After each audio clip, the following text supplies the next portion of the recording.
Welcome back to the Cossy podcast. My name is Cossy. Welcome back to a brand new video. We are back again with the latest Arsenal transfer news and obviously everything around Arsenal. I'm back with Glen and we are diving into the Rashford and striker situation at the club. Obviously, by now, you know, if you follow me or you follow Glen, Arsenal are really busy in terms of getting in a new forward or probably new forwards. According to Fabrizio Romano, Arsenal would love to sign at least one striker and at least one winger as well. So, Glen, welcome back to the channel, bro. It's been quite, some time. But this summer, we're going to be rolling together. Welcome back. This is your home.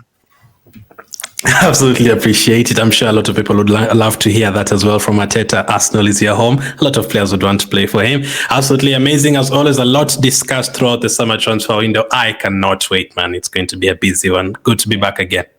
Yeah, absolutely. Now, judging by the season we have had, it's crazy to convince anyone that Arsenal needs a striker. We've scored lots of goals. We've defended very well. Arsenal have actually had a goal difference in the 60s. Like, that is absolutely insane. For you to think about the fact that Arsenal have scored around, 88 to 90 goals, and we have had, a goal difference in the 60s. But still, I think one of the reasons why Arsenal failed to get over the line in some games, for me, Fulham, West Ham, many chances created, not buried, was the lack of a striker in this Arsenal team. So the talk is that Arsenal will get a striker. How convinced are you that this is the priority this summer? Now, how convinced am I that it's Arteta's priority? Okay, so to talk about to cover your first point, yes, I was one of those people that it was last season. I was like, we don't really need a striker. We've scored so many goals. Odegaard is scoring, Martinelli is scoring, Saka is scoring, and you aren't even scoring that many set pieces this season before this past season. But I was like, yeah, man, we've broken our record in terms of goal scoring in Premier League history. We don't really need a striker. Let's just get at that time you're talking about get a midfielder to help Partey and Xhaka in midfield, maybe get a defender, and we're also talking about getting a winger to help out Saka. None of us expected a goalkeeper and all that. So I was like, striker, don't really need that. Jesus is there, Trossard can play there, Martinelli can play there. Then we came into this season, we broke a record again. And this time we broke a record without Jesus scoring goals, without Nketiah scoring goals, without Martinelli scoring goals. So in my head, I'm always like, okay, if Martinelli can go back to his 2022, 2023 Martinelli, and Jesus can have the form that he had at the beginning of that season as well, and Jesus can play the way he plays in the Champions League, in the Premier League, we can crack over 100 goals. We can have a goal difference of 70, 80, if you want, because we have so many ways of scoring. But I look at our team, I'm like, this is how now I've also convinced myself that, yeah, we need a striker.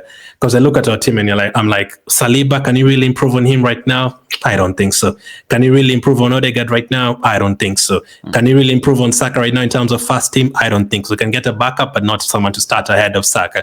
So I'm like, which other positions can we really improve? Yes, we might not need a striker who scored 90 plus goals, but to catch up with Man City, we are now talking 90 plus points. We'll have to hit like 94, 95 to win the title. We have to take it to the next level completely once again. Now, the one or two positions I look at are, yes, I want Zinchenko to stay at Arsenal, but I'm like, listen, if Timber can help out White at right back, and maybe if Tomiyasu is not available, all of them can cover centre back as well. Let's get a left back like Robertson in his prime when he was playing with Alexander-Arnold that time. Can we get like an Ashley Cole in his prime, such a player? And then you also have backups like Zinchenko and Timber. Just take it to the next level completely. And striker is another one as well. I also look at the left wing. You've talked about the left wing as well. I also look at it like, can we also get someone to compete with Martinelli in that left wing? Because if you get a striker like Isaac and then you get a winger like Liao, imagine if you had that team. I know it's impossible, and then you look at the rest of our team, it would be impossible to beat us. So I look at the striker like, yeah, this is probably one of the only positions we can improve on. I love Havertz, he's been doing well. I still want Jesus to stay, he's been doing well. I want him to play on the wings and stuff. If we sell Nketiah, that's a position he can improve on. If you have a striker starting and then Havertz coming off the bench or vice versa, I think that's a position you can improve on. I think Arteta's noticed that as well. So I don't think it's a number one priority for Arteta. I still think left back is the priority for some reason. I still don't know, but I can see why, but I don't know why, if that makes sense. But I think the strikers have also seen like, listen, Nketiah could be leaving now. Jesus is, people say, is not clinical enough, but also my worry is the injuries. So if you start this season and you don't have Jesus, And then Havertz is the only depending on Havertz, and he can, sometimes he can need to rest him and stuff. Yes, he can play every single game, but sometimes you'll need to rest him. Who would you bring on? So I think striker is definitely, I think, in the top 2 priority. And those are my reasons. I think I would probably look at it the same. That's the only way you can cover Man City, keep improving.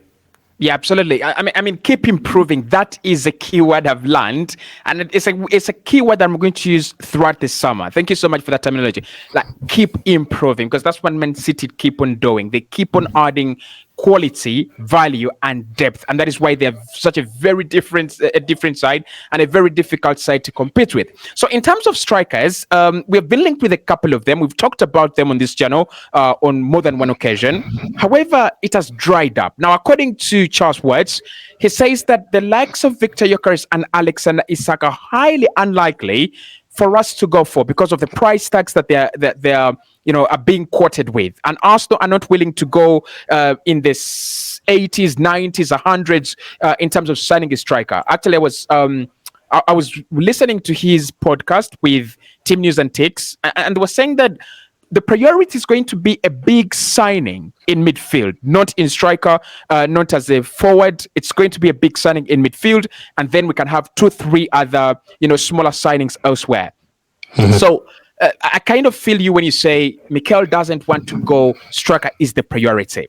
Ben Sesko and Brian Brobby are the 2 strikers that have been linked with Arsenal. They are both in the region of 55 to 60 million.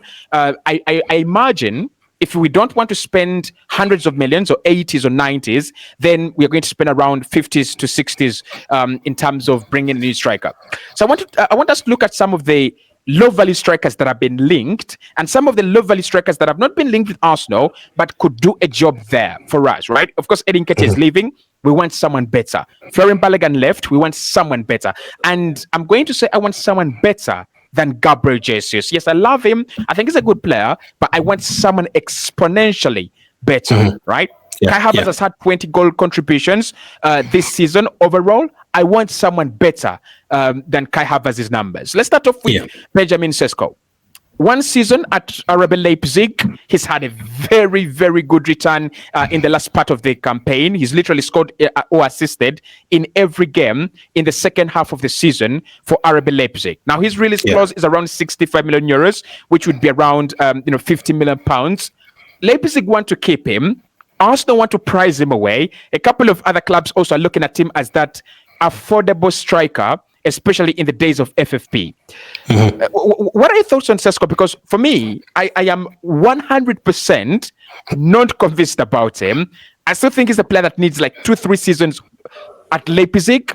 And I would even say, if he leaves Leipzig, I'd rather him to go to a club like, I don't know, maybe Newcastle, maybe Tottenham, and then he goes to a bigger, to a bigger stage. But of course, we've seen Erling Haaland from Salzburg to Dortmund to Man City, and he's done the job. Do you think Sesko is the level we require? Now, I'm not sure about his conversion rate. I'd like to know what his conversion rate looks like in terms of percentage. Because if it's like, if it's something like something that can get him 20 plus goals in a season, I'll not be worried at all. Because I feel like as long as we have players, there's a time 3 years ago we were struggling to create chances. I remember losing to Burnley 1-0 at home. We were losing to Aston Villa 3-0 at home. Those 3 years ago, that's, banter period, we were really struggling. We were struggling to create chances. Right now, we are definitely not struggling to create chances. Out of all those games we played this season, maybe 1 or 2 games I can think of, maybe Fulham away, we struggled to create chances, but there were still like 1 or 2 good chances, and maybe 1 Champions League game, maybe a PSV away from home or something. Those are the only games we really struggled to create chances. So I feel like if his conversion rate is great, he will get chances from Odegaard, he'll get chances from Saka, from Trossard, from Ben White, and he can still score goals. I want a striker who can score goals, a striker who wants to score goals. To answer you on that, his conversion rate, I've just searched it here, his conversion rate is 22.95. He scored 14 times in 31 games in the German Bundesliga. There's another platform that does the percentile. I'd like to know what percentile is on as well. But FBref. Yeah. That's fair enough. So the other thing is, I want a striker who's going to make the opponent still fierce. So, you can sign a striker. Back in January, you were linked to a few strikers, but you were desperate. We were talking about, okay, fine, we'll take Solanke. Okay, fine, we'll take this one, because we were really desperate after that game against Liverpool and that game against West Ham. That time we were desperate. Right now, we're not as desperate. As we said, we've scored the goal. So teams don't need to look at us and like, these guys are desperate for a striker. Yeah. So we have time to negotiate. Yes, we want to do our deals early, but you can have a little bit of time to look at who definitely fits into the team. But I always ask myself, if you sign someone like a Broby, we'll talk about him, we must still look at us like, oh my goodness, Arsenal have signed Broby. They're going to be tougher next season.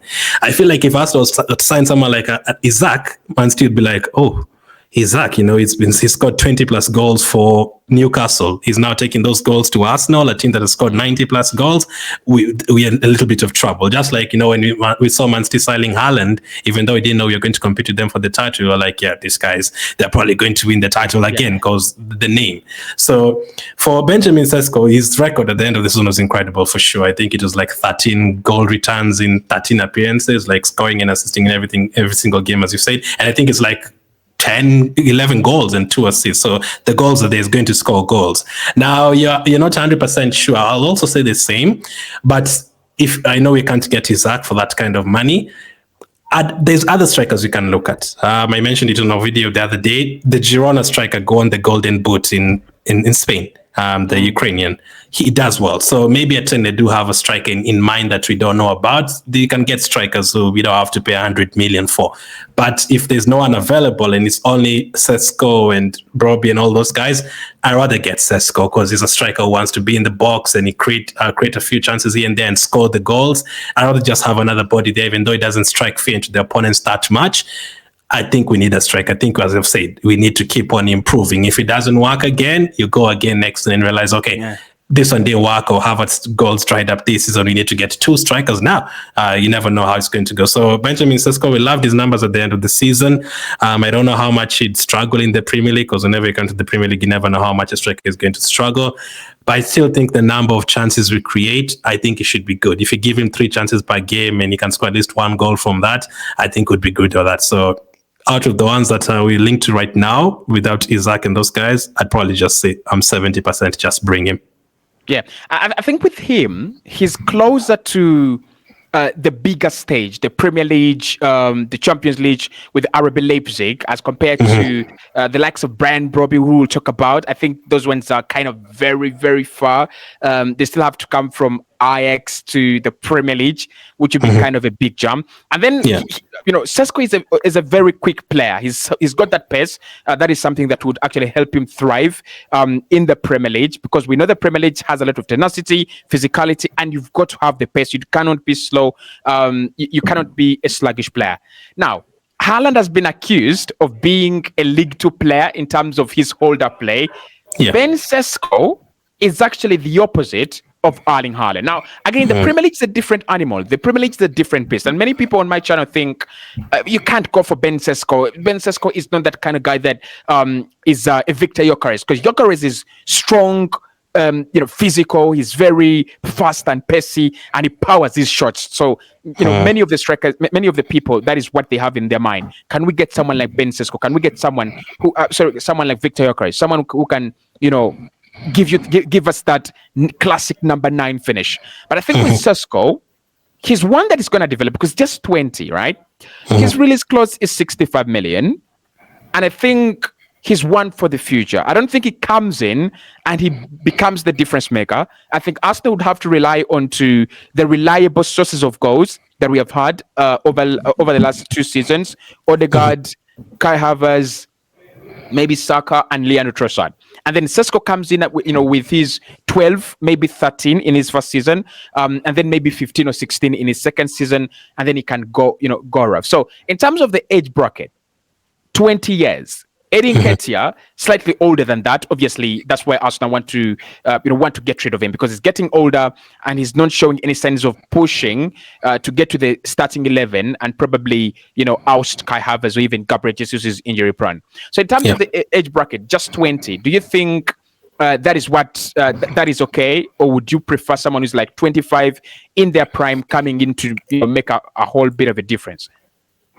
I mean, I think you have to balance it out in the team. I think we are better than in the likes of Man United and Chelsea in terms of how we've balanced it out. You have a few experienced players like Jorginho and Odegaard has been in and around as well, the likes of Cristiano Ronaldo at Real Madrid. So you have a few experienced players. Trossard as well is approaching 30. Jesus is there, Zinchenko is there. And then you have a few young players. Even our younger players have been there for a long time now. Martinelli, Saka, 4-5 years. Declan Rice as well. Declan Rice, yeah, he's been there for a long time, although he's still young. So I wouldn't mind adding one or two players, because that's another thing a lot of people have complained about, promoting academy players. So I don't think age is a problem. I still think this team has room for one or two more 19, 20-year-olds, to develop with the team. I know that might not be what we need right now. I think we're under a lot of pressure next season to win, even for some reason, even after Man United won that trophy. Now we're under even more pressure next season to win something, because now they'll be looking at it like Liverpool have won something, City have won something, United have won something, whereas Arsenal's trophy. So we're under a lot of pressure. I don't have a problem with the 20-year-old. 2 years ago, I'd say get an experienced striker and a young striker. But from what you've seen, he can score goals. Yeah. And I don't think you have to have older players to, for impact. The likes of Garnacho is doing very well at Man United at a very young age, for example. You don't have to have a 26, 27-year-old. Yes, that might be something that you are looking for. That might be something that you've never really gotten, apart maybe from Jesus, 25, 26 years old. We never really bought a striker, apart from Aubameyang as well, maybe. And when you sign someone like an Aubameyang, he hit the ground running right away. Scored like 10 goals at half of a season, and the next season you're scoring goals as well. If you could sign someone like an Aubameyang right now from Dortmund, it would be absolutely fantastic. I don't really have a problem with him being 20 years of age. If this is the only one available for that price, 45, 50 million around there in terms of pounds, I would take him. Yes, I would still prefer the 26, 27-year-old in terms of age, and someone who's already scored goals. Preferably, he's already scored goals in the Premier League before. Maybe he's also done it in Spain or Germany before, and he's just looking for, a top level. Someone like Isaac as well, so someone like that, I would absolutely love it. But if they're not available, I don't think there are too many strikers available. I think you just go for it and hope that, listen, you can get those 14, 15 goals. Those are more goals. If everyone else keeps up their numbers, I think we improve our goal tally as well. But you definitely need a clinical strike, and it's going to be a lot of pressure on them because you're going for the title. You're not fighting for top four. Yeah, sure. Now, the German Bundesliga has not been the best place to go for your players, especially when it comes to the Premier League. Now, we have seen some players, of course, thrive from the German Bundesliga to the Premier League, but we have seen a couple of failures. Do you think that that could be a point of concern for you? Because for me, it is. I look at Timo Werner, I look at Andre Scharo, I look at many of these players that have come into the Premier League, the Nuri Sahins coming from, I think, Dortmund, Madrid, then Liverpool, then the likes of Kagawa. I look at them and I'm like, maybe the German Bundesliga is not as near and close to the Premier League, because many players that have made that jump have struggled. Obviously, Haaland has done it. Obviously, Ilkay Gundogan has done it. But do you think, do you have it at the back of your mind that he might fail, or the leagues don't matter? The leagues definitely matter. We've seen a lot of players failing, even for managers as well. Ten Hag can come from Netherlands and come to the Premier League is different. That's why the Liverpool manager, don't know what's going to happen to them. So the league matters. But right now, I'm so confident in this team and the managerial team that I feel like whoever comes into this team, they'll make sure they fit into the system. Arteta and Edu and the rest of the coaches in the team will make sure they fit into the system and, breed them into being what we need. Now, physicality and stuff like that could be a problem, yes, but we need to get the player, mentally, and all that needs to be in check. And then I think Sesko is strong enough to handle most of the Premier League defenders. And there's a lot of things we look at. Like a couple of hours ago, it came out, and this is what Edu had to say. He was asked about signings and how they make signings, and he was like, I have reports of over 180 pages for each player. It's really detailed stuff, physical, technical, mental profile, whether he has Premier League experience, whether he'll be able to adapt. We've been discussing what I'm going to do. So, whether he'll be able to adapt or whether he has Premier League experience. So if they feel like he'll be able to adapt the Premier League right away, if he's strong enough, I think that's the main thing they need to look at. If he's strong enough for the Premier League, I don't think we need to worry about all the other things. I think mentally and all that, I think that's when it can be worked on with the likes of Arteta and all those guys, and he'll fit into the team and he'll know, listen, we are now going for titles. You need to fit into this, the culture of the team. That's why some players joining Arsenal right now, it's kind of crazy. Like a Tony, it would be so hard for him to join because of the mentality and the persona outside, the personality outside. So I have no problem at all, man. Yes, it could be a problem for other players, but right now the culture that we've built, I feel like any player that we sign, I think they're going to fit in perfectly, especially if they're physical enough. The other things, I think they'll be sorted nicely. Yeah, true. So the striker market is a little bit more of a lie at the moment. It's more of a smoke screen. It shows you that it has so many strikers available, but when you actually enter it, because before today, we all thought there is Jonathan David, there is Oli Watkins, there is Ivan Toney, there is Vlahovic. Vlahovic. But when you reach the real market, and then you try to go for the ones that are really good and the ones that are really available, there are around 5-6 strikers that that are available. So finally, how much would you be able to spend on Benjamin Sesko? I'd say 50 million. I think 50 million is fair enough. Yeah, I think these days you can't get anyone cheaper than that. Yeah, that's a little bit cheaper. Brian Brobby at Ajax is one player that Arsenal are looking at now.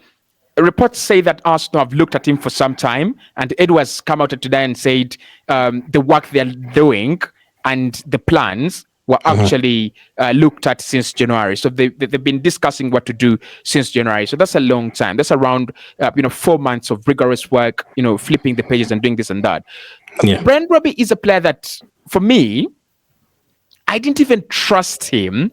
But when he went back to Ajax, I didn't follow him. I just looked at his numbers last year. And then I've looked at his numbers this year again when he's been linked with Arsenal. Just the numbers. I don't know how he plays. I even don't know how he what his profile is.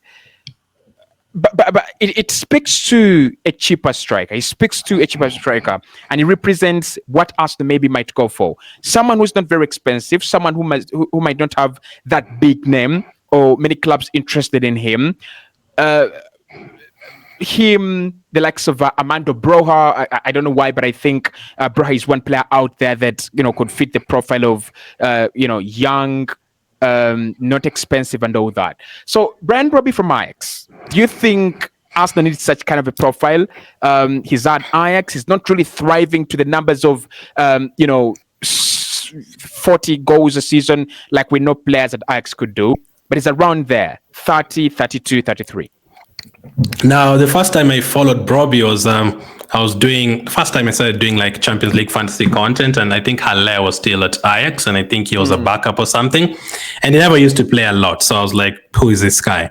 Now, as you said, I'm the same. The last couple of seasons, I mean, you don't really watch Ajax games that much. We've been looking at the numbers. Last season, 18 league goals in 30 games, 13 league goals in 32 games the preseason before. He was also on loan loans to Leipzig, and then came back to Ajax. I never actually watched him at Leipzig, but from his numbers, since he came back to Ajax, his numbers are really good. But as you said, that I think that is even riskier than Sesko, way riskier than Sesko. Now, if you're to sign, if we are already good at left back, and you already have a backup goalkeeper, and you already had a wing, and this summer you're going to this summer looking like we need to get 2 strikers. You sign Isaac and you sign Brobby, or you sign Sesko and you sign Brobby, that one I'd definitely be okay with. If Brobby is your second signing in terms of strikers, that is absolutely fine. But in terms of main signing in a summer transfer window, I don't think that would boost the rest of the players. That's another thing we talked about last time. If Saka and Martinelli and Odegaard see Brobby coming in, are they like, oh my goodness, I cannot wait for next season?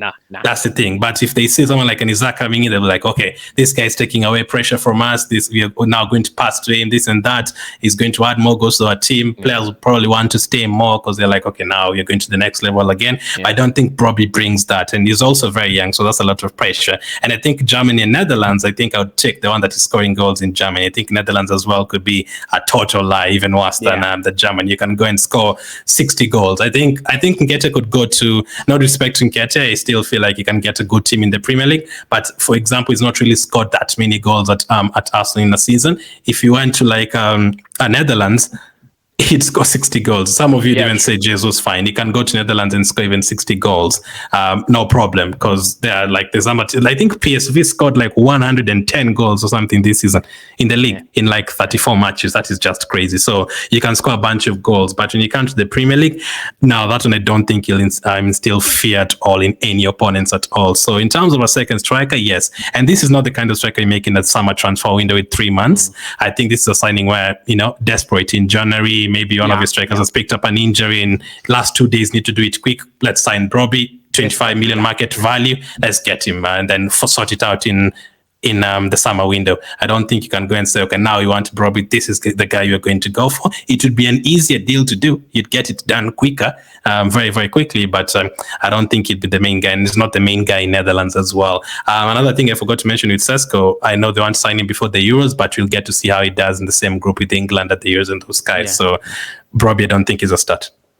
Okay. So the last one I'm going to say, because Armando Broja, Armando Broja and Dominic Solanke, just your opinion there, because I think with Armando Broja, he's in between clubs right now. He's in between stations.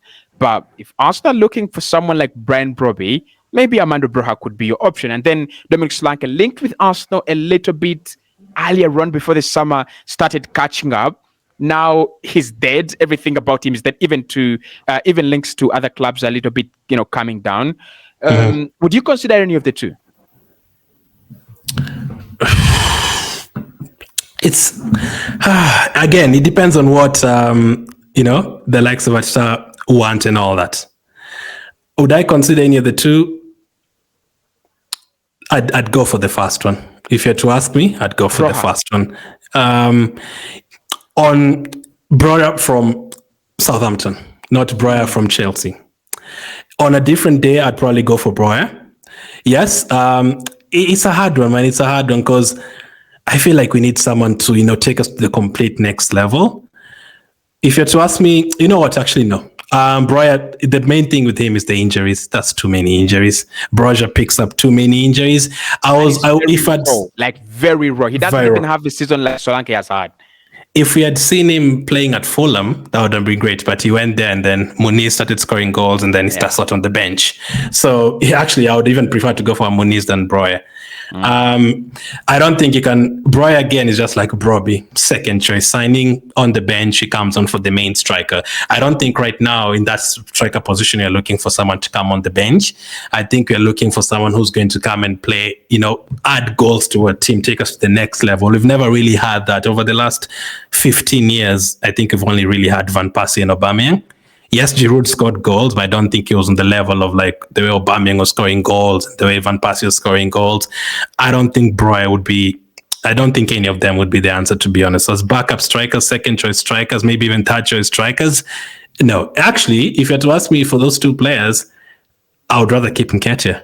Yeah, actually, I would rather keep him. If it's a third choice striker, I'd rather keep him. I think with Dominic Solanke, for me, he's either a big scam or he's a one season wonder. Like, I don't see him replicate what he has done. Now, Brentford really play well, but I don't see him replicate that. Yeah. Bournemouth. I was saying you meant Bournemouth. Not Brentford. Bournemouth. So, guys, the striker situation is still ongoing. We're going to be discussing it throughout the summer. You're going to find us, talking about different kind of strikers, but just know it is a little bit crazy. I can add something on Solanke, just like Broby. If it was like a January signing, fine. That's why I wouldn't have had a problem signing Solanke in January. But right now, when you have 3 months to sort it out, I know I wanted to get the deals done early. I don't think I think fans would be like, we don't want to go into next season like that. We want to go into high. He's a more good-looking Christian Benteke. And it depends on the team, the way the team plays. It's very difficult to sign a player from a Brentford and a Bournemouth and those guys. Bournemouth play good football these days, but I've also following what Chelsea fans are saying about who they are linked to in terms of managers. They are wondering where they're linked to Thomas Frank because of the style of play at Brentford. The likes of Tony and those guys, they're used to long ball, crosses, long ball from the goalkeeper and all that. You don't really want to play like that. Edu has 180 pages written down. there's a lot of things there. It's not just about how many goals you're scoring and all that. Like, how are you going to fit with the number 10? How are you going to, can you play on the left wing sometimes? Can you play 5 games in a row? Will you be happy with sitting on the bench a couple of games without causing trouble in the team? You know, all that fitness, mentality, all that. So I think those players that you've talked about, Broby, Solanke, Broja, all of them would be happy to join Arsenal very, very quickly. But I don't think we'd be able to take it to the next level with those. So I want us to take it to the next level. Yeah, sure. Now, Marcus Rashford is another player that has been linked with Arsenal heavily. Reports have come out today claiming that Arsenal, Mikel Arteta, and Marcus Rashford have held talks or conversations about a potential move. There is mutual interest, according to reports, between Arsenal and Marcus Rashford. Mikel Arteta likes him very much, and the player would be willing to join, but Manchester United would be the problem. They wouldn't really want to sell to an Arsenal at the moment. There's a lot going on with Marcus Rashford. The fans' reactions is very split. Many fans think he's finished. Many fans think Mikel Arteta can save his career like he saved Xhaka, Odegaard and Kai Havertz. And there is a lot to talk about in terms of his price tag, contract, and his inconsistencies as a player. The first question I want to ask you with Marcus Rashford: do you think he walks into this Arsenal starting 11? Nah, I don't think he walks into the Arsenal starting 11. Last season's Rashford, maybe. But even then, Martinelli was playing very, very well. Now, he brings a lot of different options. Before answering that question, I still feel like we need someone on the right side more, or someone who's going to play both sides. I know we like the likes of Vashele, want someone to help out, the likes of Martinelli, the likes of Leao could work out as well. Is he a starter? I don't think so. If it's a start, it's just because of the name. Like Southgate, he just starts because of the name. Martinelli's numbers this season decreased, but you still know how good of a player he is. I mean, if he had a second bad season, then you'd be like, oof, then that is concerning. But I think Martinelli, on his day, he can do it. I think Trossard, on his day, in terms of goal scoring, he can do it. But I do think Rashford is a very, very good player. In terms of, if you're to list like 10 different abilities, I think maybe him and Trossard could be at the top. In terms of pace, obviously Martinelli and Rashford, I put them on the same. In terms of dribbling past players, I think I would potentially go for Rashford. In terms of scoring goals as well, it depends on what you're looking for. If it's just goals, I think you go for Rashford and Trossard. If it's just like pace and just, getting in behind and all that combination, play the likes of Jesus, I think Martinelli would be better. That's a difficult question. Yeah, it is. It is a very because I don't want to say Rashford, yes, to remove Trossard, Rashford, yes. I don't think so. I'd say rotation. I think he has a bit of qualities that Trossard has, and he also has a bit of qualities that Martinelli has, and then they also have few that this guy doesn't have. Exactly. So let's talk about him as a player in this Arsenal setup, and maybe why Mikel Arteta likes him. You've talked about his ability to do a Trossard and a Gabriel Martinelli. He's got the pace, he's got the ability to shoot outside the penalty area, he's got that ability to finish. Like we saw last campaign, he could get into the penalty area centrally, finish. What do you think Mikel sees in him? I mean, it's not the first time we've been linked with him, right? Even before he had a very good season last season, we were linked with him. Even after having a bad season this season, we've been linked with him. What do you think Mikel sees in this guy? And probably or potentially, because it's going to cost you at least 70 million or 65 million. Do you think Mikel Arteta would look at him as another Kai Havertz? I am bringing him to start on the left wing and create another redemption story. I don't think Rashford has been damaged as much as Havertz was damaged at Chelsea. Yeah. And I've always said I don't think Rashford is a bad player. I always say every time we play Man United over the last 4 or 5 years, I'm usually like, is Rashford playing? Is Rashford playing? Because he's the one that I'm worried about. Not because he's a Ronaldinho or name or anything like that. He turns up. I think it's mainly because of that, pace and ability to just get the ball, and he can score a goal. He can turn to his right foot and score a goal. Like if he gets a shot off, he can score a goal if you're not careful. So I think he has more goals than Martinelli. I mean, he used to be a central striker, so we've seen him getting numbers in terms of a lot of numbers last season especially. Actually, now both of his best seasons, he has scored 17 goals in both of his best seasons. 17 goals. Saka got 16 in the league this past season, so Saka's never scored more than that. And Martinelli came close last season. Martinelli and Odegaard and all those guys came close, but if has Rashford done it twice? The 17? Twice. I think so, 19 and 23. If you've done it twice, I think that's a better something to look at. Now, what does Mikel Arteta see in him? I think he sees a lot of things. One, I think he sees versatility. A player can play on the left side and maybe as a striker. Some games you just need a pace. Just imagine Martinelli, Rashford, and Saka running at you in terms of when you're trying to counter-attack. Like that Tottenham away game, when you were trying to counter-attack them a lot of times, a game like that, Rashford and Martinelli could completely destroy them. He also sees the talent. The talent is there. The ability is there. The ability has never been lost. He can score goals. He can assist. He can, the pace. He can take on defenders. He can give trouble to the fullbacks and all that. He can definitely do that. So I think Arteta also sees that. I think another thing Arteta sees is not just 1 or 2 years of Premier League experience. He sees Premier League experience for 8 years since 2016. So he's used to all of those, Brentfords and Man Cities and all that. I think another thing Rashford does well is every time I watch him play against Arsenal, he scores. I watch him playing against Man City, he scores. Yeah. I watch him playing against Chelsea, he scores. Against Liverpool, he scores. He scored against all of those teams. I know Saka has done that as well. I think another thing he sees is an international player who's played at the World Cup, played at the Euros, and made an impact for his team. Now but there's negatives as well. I'm sure he sees that as well, and that is the attitude and stuff. Now I don't know if that is something to do with just Man United and everything that has been going on, changing the managers and trouble the managers. That's something that that he has. But also there's another part of the personality. That thing people make fun of him feeding kids and all. Maybe I just see someone like here. This someone can fit into the culture and responsible. Responsible. That's very responsible. That's the word, responsible. I mean, he can take action, and we want players who can take responsibility, as you said. Even from defenders, 4 or 5 years ago, Mustafi would make a mistake. He'd look at everyone else. For example, these days, Saliba makes a mistake. It's like, I've made a mistake.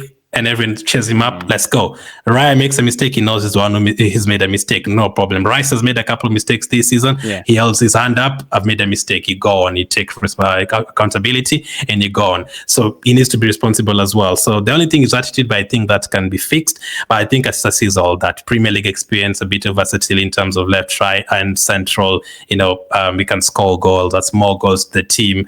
And maybe a big game player as well. Who knows? And maybe a rotation or competition, because I think if someone like Rashford came in, I don't know how that will be met by Trossard and Martinelli. Do you feel like if they're bringing in Rashford? Because I don't want Martinelli and the likes of Saka to feel like we're not really wanted at Arsenal. I don't want that to ever cross their mind anytime soon. I want them to know like, hey, we need them here. But we did a video earlier and you talked about players at Man City talking about, I've played 20 plus games.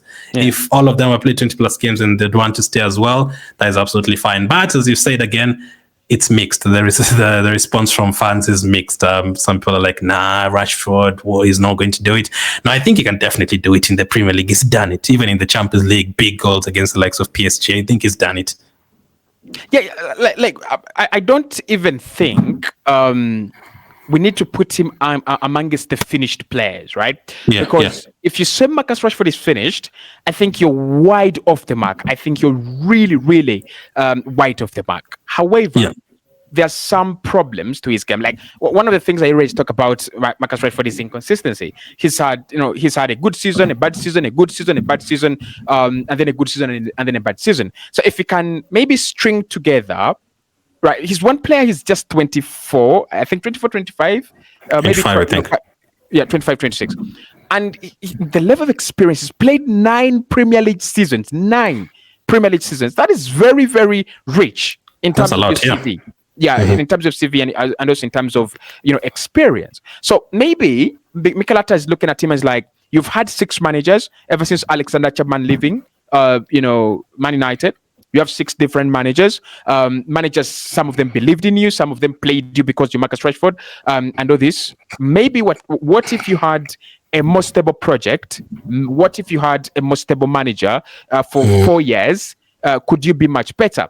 Now, when I look at him, 70 to 75 million, I don't think that is money that comes into backup. I don't think Arsenal spending 75 million. We've not done it. Maybe that would be our first time. But think about all the players we have bought for 45 plus million. Timber will be a starter. Ben White, 50 million. He's been forced in right back and he's done very well. Like anything 45 and above million are Arsenal, you are a starter. Whether you're Kai Havertz and you're struggling, whether you're Declan Rice and you're brilliant, you are a starter in this team. So I think Marcus Rashford for me, and I'm seeing Gabriel Martinelli being tried out at right wing. That sends a message that maybe if he gets a Marcus Rashford, he would start him on the left wing, and then Gabriel Martinelli would start, deputizing as a striker, because we have heard that in training he's played there. Then he can deputize at right wing and left wing as well. So I'm not really sure whether you think left wing is where we are, more in need, or right wing. But personally, I would want to for the left wing. If you're going to sign someone as a backup, don't sign anyone. It's okay. I want a significant change. If you're going to disrupt the establishment on the left wing, like go for Rafa Leao, I will understand. Go for Kavica Kvaratskhelia, I will understand. Right wing, that's where you need a little bit of backup. I think you spend around 35 to 40 million, and then you bring in someone who can actually play with with Saka. So United would, yeah. Okay, let me add to that. So, by the way, I don't like Martinelli on the right wing. I've not really liked him that much. I mean, the Everton game at the end of the season, it was okay, but I don't like him at right wing. Yeah. Trossard has actually played at right wing for Belgium. He plays there, so I'd like to see him getting tried there. Now, another thing about Rashford, it could be the winning mentality. I don't like saying this, Man United have won things, but they have. FA Cup this season, Carabao Cup, he's won the Europa League and all that. That's another thing. But go ahead with what you're saying. Yeah, sure. So, the pricing, 70 to 75. People have told me they would be willing to splash 30 to 40. I was watching Harry Symeou and he said maximum 40 million. Maximum 40 million. For Rashford? How much would you... Yeah, 40 million. How much would you be willing to go? I think 40 million is too little.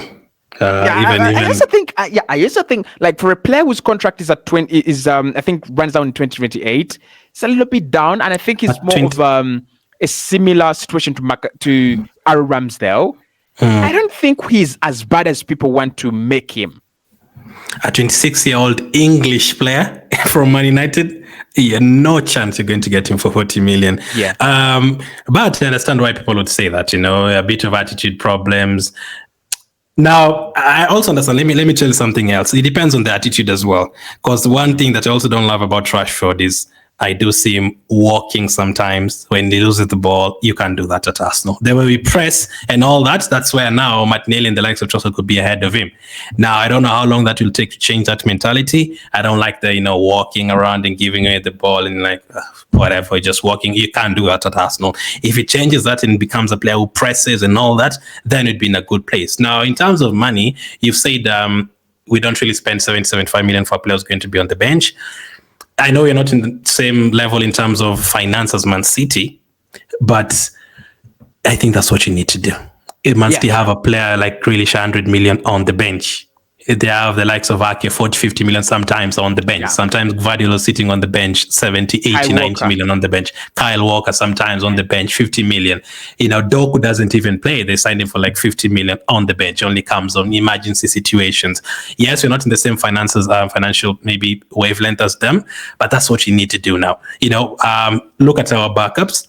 I don't have a problem. Jorginho's been fantastic for us. Trossard has been fantastic. Let's go to our original first team. Saka, Jesus, Martinelli and all that. The one that you're using 2 seasons ago. And let's say Trossard was the backup. 25 million, absolutely no problem. It's been great. Jorginho backup, 15 million or something. That's absolutely fine as well. And a few other positions like Kivior, cheaper players. I don't think we have an expensive backup. I don't think you have an expensive backup in any position at all. So I think we need to have at least one or two. And I don't know if that means Havertz on the bench some games, you bring in a 65 million player from the bench. Fine. I don't know if that will mean Ben White from the bench, 50 million pound player from the bench. I love all of them. I would love them to start, but I think you also need to have at least one or two players or two positions that we're looking at. Like, yeah, we have a 50 million player there and another 50 million on the bench player there. That will be fine because, again, we need to keep on improving. We might sign a striker this season like Isaac and maybe it might not work. So what's the next thing you do? You probably try to get an expensive backup for a certain position and go again. You just have to go again. I don't think Arsenal are not winning trophies because, we are not a good team. It's just because of the team that we are competing with. And we need to keep on improving. And I heard Guardiola might leave next season. That would be great. You probably win a couple of trophies after that. But I also want that Arteta beat Guardiola. I also want that in the CV. I'd love that in the CV. And we have to keep on improving the team. So, yeah, I see why. How much would I pay for him? I'd say 60. 60. Yeah, 60 is reasonable. 60 is reasonable. Now we're coming to the end of the show. The last topic we have to talk about, can he save him? Because, he is Mikel Arteta. He's saved people. He's saved players. Can he save Marcus Rashford? And I think with Marcus Rashford, is what you said. He's not far away from what we want him to be. The only question with him is that the only question about him is that can he actually turn into a consistent season in, season out Mohamed Salah? Like, can he deliver 17 goals? We know he can hit those numbers. He can hit 25 goal contributions. Can he hit those 25 contributions and maybe more for 5 consecutive seasons like Salah has done? So do you see him as that kind of guy that if he plays under a consistent manager, well-organized, education system, he can actually do it? You've got me thinking already. I'm like, why is Rashford making me this happy? I'm like, Rashford, Martinelli, Saka, that would be incredible. But 26 years of age, I think there's a couple of more years there to improve on a couple of things. Maybe the only thing that's not on our side is time. We just want to win things right away. But as you said, there's already other things that go for him, 9 season experience and all that. Now, can he be that player? I think he can. Now, as I've said, with Arteta and the rest of the coaching team and the team that we have, that's why I never doubted Havertz. I was like, if it comes to Arsenal, fine. He's going to play next to Odegaard. He's going to have some leadership from Odegaard and from Rice and from Jorginho. It's going to automatically be, a good play, especially if we've seen the ability before. I have no problem that if he joins the team, the other things will be improved. If it's a player who doesn't have the ability, then I don't think Jorginho and Odegaard can, help him to that ability. Maybe, but, not to that kind of level. Can he be that player to go to Salah's level? I think he can. Now, I still feel like Salah and those kind of players and Mane, they're totally different. There's those numbers that they used to put up are absolutely incredible. I don't think too many wingers and midfielders can do those numbers like Ronaldo and Mane and Salah. But if he can put up for you those 15 to 17 goals, again, in a season where you have Saka and Trossard and all those guys, I think I'd be happy with that. Now, Arteta, there's a lot of things that Saka can improve. Arteta's improved a lot of players. I don't think Ben White was this good 3-4 years ago. I don't even think Odegaard was signed early by Madrid, but I think this time he's just improved his game completely. Yeah. So it's about the culture and the mentality. If you join a team that you're being coached by Arteta, the set piece coach is showing you a few things. You have other players who are teaching you a few things. There's competition as well. You feel like if I don't score today, there's Martinelli on the bench, there's Saka on this other wing, is absolutely fine. And speaking of set pieces, I think Arsenal have gone 2 years without scoring a set piece from a free kick. Rashford can score free kick. So if he gets a set piece coach, you can teach that into him as well. Maybe he becomes a free kick taker as well. Who knows? So 60 million, I think he can definitely improve the team. But priority, no. Does he want to be saved? Is he savable? I think he is. 26 years of age. He's not that old. Yeah. I think you can definitely save him. Will Man United sell him to us? There's a part of me that feels maybe if it's the likes of Radcliffe, who are maybe not that connected to Man United, they'd be like, yeah, just sell him. Let's get the money and buy. that would be my dream. But maybe Ferguson and those guys would tell him, nah, don't sell him to Arsenal. But let's see, man. But I think he's savable. But as a priority, I don't know. I feel like if we go and sign Rashford as the first signing, I think at least 50% of the fan base will be like, okay, now this is a kind of a statement signing someone from Man United, and that would obviously kill Man United fans as well. I'd absolutely love that, man. Sure. Thank you so much for joining us on another podcast episode. Obviously, we've dived into the forward situation. Tomorrow, we'll talk about what happens in midfield. Gimaresh is, of course, on top of the transfer list. I'll be on Glen's channel tomorrow in the morning at exactly 12. So make sure you do watch that video. It will be pinned onto my community. And let us know in the comment box below. What do you think about Marcus Rashford objectively? Yes, you've told me he is not the guy, but most of you don't like him because of Manchester United and the links to our closest enemy. But if you looked at him as a player, solely, objectively, what do you think about him? My name is Cossy. I've been with Glen. We'll be here right every single day. So make sure you tune in at exactly 9 p.m. every evening and on Glen's channel at exactly 12 at midday. We'll always be on. Make sure you check us out. We'll see you soon.